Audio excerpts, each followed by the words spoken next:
నమస్తే అందరికీ. మనం ప్రజెంట్ కరీంనగర్ మున్సిపల్ కార్పొరేషన్లో ఎన్నికలలో భాగంగా కవరేజ్లో భాగంగా కరీంనగర్ రావడం జరిగింది. ప్రజెంట్ మనం కరీంనగర్ టౌన్లోని 27వ వార్డులో తంబాల నవ్యశ్రీ 27వ డివిజన్ అభ్యర్థి బీజేపీ అభ్యర్థి దగ్గర ఉన్నారు. చదువుకున్న బిడ్డలు రాజకీయంగా దూరంగా ఉంటున్నారు, అక్షర ముక్క రాని వాళ్ళందరూ రాజకీయంగా పైకొస్తున్నానన్న నాదుడు ఈనాడు నుంచి కాదు, ఎప్పటి నుంచే ఉన్నది. ఇప్పుడు మన రాష్ట్ర సర్కారులో మంత్రులను చూసుకున్నా కూడా అంగూటిగాళ్ళు పైకొచ్చిండ్లు, చదువుకున్న వాళ్ళు పైకి రావట్లేదు. చదువుకున్న వాళ్ళు చిన్న చిన్న ఉద్యోగాలు చేసుకుంటూ కాలం వెళ్ళబోస్తూ ఉంటే చదువు రాని వాళ్ళు మాత్రం ఏకంగా రాజకీయాల్లో రాటుదేలుతున్నారన్న చర్చ జరుగుతుంది. నవ్యశ్రీ ఎంఏ ఇంగ్లీష్ చదువుకున్న బిడ్డ, ఎంఏ ఇంగ్లీషు చదువుకున్న బిడ్డ. మరి నవ్యశ్రీ దగ్గర ఉన్నాము. ఏ విధంగా ముందుకు వెళ్తారో భారతీయ జనతా పార్టీ నుంచి ఈ 27వ వార్డులో అభివృద్ధి పనులు ఎలా ఉన్నాయి ఏంది అనేది తెలుసుకునే ప్రయత్నం చేద్దాం. అక్క నమస్తే, ముందుగా కంగ్రాచులేషన్, మీకు 27వ వార్డు టికెట్ వచ్చినందుకు. ఎట్లా చూస్తారు అక్క ఓవరాల్గా చెప్పాలంటే డివిజన్లో ఎట్లా సమస్యలు ఏమున్నాయి, మీ డివిజన్లో సమస్యలు ఏమన్నా ఇంకా ఉన్నాయా? బండి సంజయ్ ఆధ్వర్యంలో కావచ్చు, భారతీయ జనతా పార్టీ ఆధ్వర్యంలో కావచ్చు, ఎలా ముందుకెళ్తుంది? ఇక్కడ డెవలప్మెంట్ అనేది ఇప్పటి వరకు అయితే ఏమీ కూడా జరగలేదు.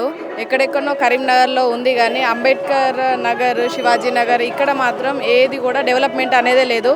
రోడ్స్ కానీ లైట్స్ కానీ అసలు నడవడానికి కూడా చాలా ఇబ్బందిగా ఉంది. మున్సిపల్ కనెక్షన్స్ కూడా ఏది కూడా లేదు. అసలు మన వార్డుని అయితే పట్టించుకున్న వాళ్ళు కూడా లేదు.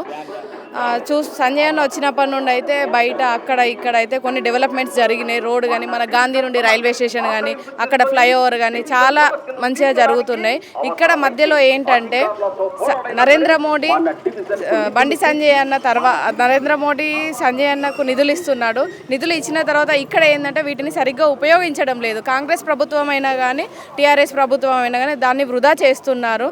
మనకు సరిపడా ఖచ్చితంగా పన్నులు తీసుకొచ్చి చేయడం లేదు, ఇంట్రెస్ట్ చూపించడం లేదు. మెయిన్గా చెప్పాలంటే వాళ్ళది వాళ్ళు చూసుకుంటున్నారు, వాళ్ళ డెవలప్మెంట్ చూసుకుంటారు కానీ మన ప్రజల డెవలప్మెంట్ అయితే చూసుకోవడం జరగడం లేదు.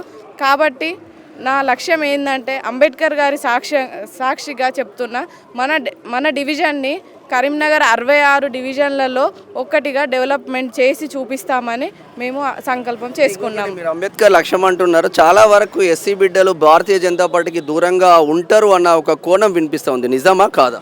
కాదు, అది ఎప్పటికీ కాదు. 100కు 100% భారతీయ జనతా పార్టీలో ఉన్న కార్యకర్తలు ఎక్కువ ఎస్సీ వాళ్ళే ఉన్నారు.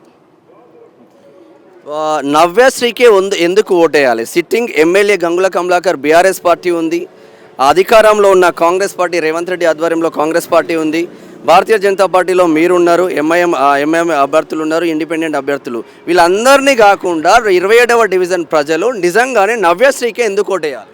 నవ్యశ్రీకే ఎందుకు ఓటేయాలంటే లాస్ట్ టైం కూడా మేము పోటీ చేయడం జరిగింది. దగ్గర దాకా వచ్చి తక్కువ మెజారిటీతో ఓడిపోవడం జరిగింది. ఇప్పుడు ఏంటంటే అలా కాకుండా మేము ఓడిపోయినా కానీ ఎన్నో కార్యక్రమాలు చేసుకున్నాము.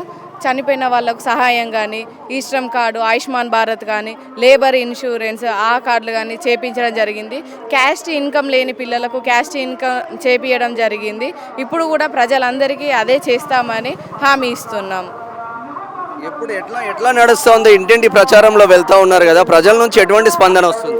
ఫస్ట్ స్టార్టింగ్ అంటే భయం అయింది, ఎట్లుంటుందో ఏమో రిసీవింగ్ అని చెప్పేసి అనుకున్నాము. కానీ ఇప్పుడైతే ఎలాంటి భయం లేదు.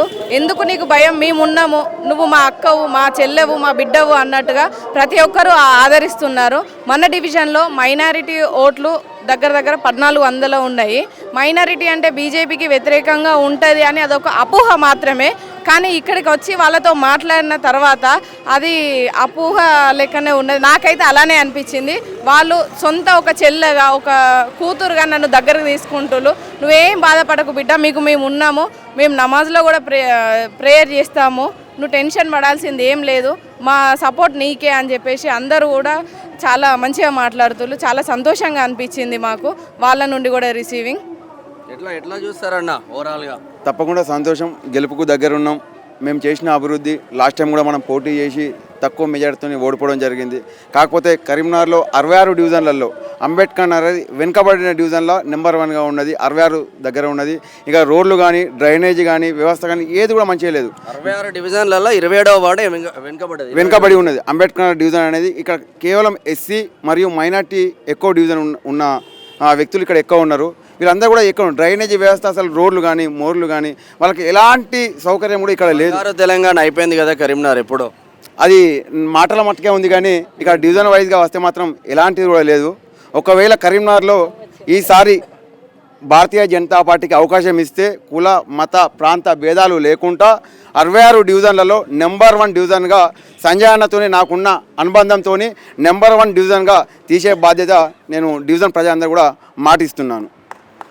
ఓవరాల్గా 27వ డివిజన్ అంటే ఒక చదువుకున్న బిడ్డలు రాజకీయంగా పైకెదిగితే, ఎందుకంటే లెటర్స్ వచ్చినా ఇంగ్లీష్లో లెటర్స్ వచ్చినా హిందీలో లెటర్స్ వచ్చినా భారతీయ జనతా పార్టీ కార్యాలయం పోయినా కూడా మాట్లాడే కేపబిలిటీ ఎక్కువగా ఉంటుంది. అందుగురించి చదువుకున్న బిడ్డలను చూడండి. భారతీయ జనతా పార్టీ ఎందుకు అంబేద్కర్ నగర్ డివిజన్ ఎందుకు వెనుకబాటుతనానికి గురవుతుందని ఇద్దరు ఇక్కడ నవ్యశ్రీ కానీ అన్న కానీ చెప్తున్న వాక్యాలు మాత్రం చూస్తూ ఉన్నాం. కెమెరామెన్ సంతోష్తో మేడం శ్యామ్, కరీంనగర్ 27వ డివిజన్ నుంచి.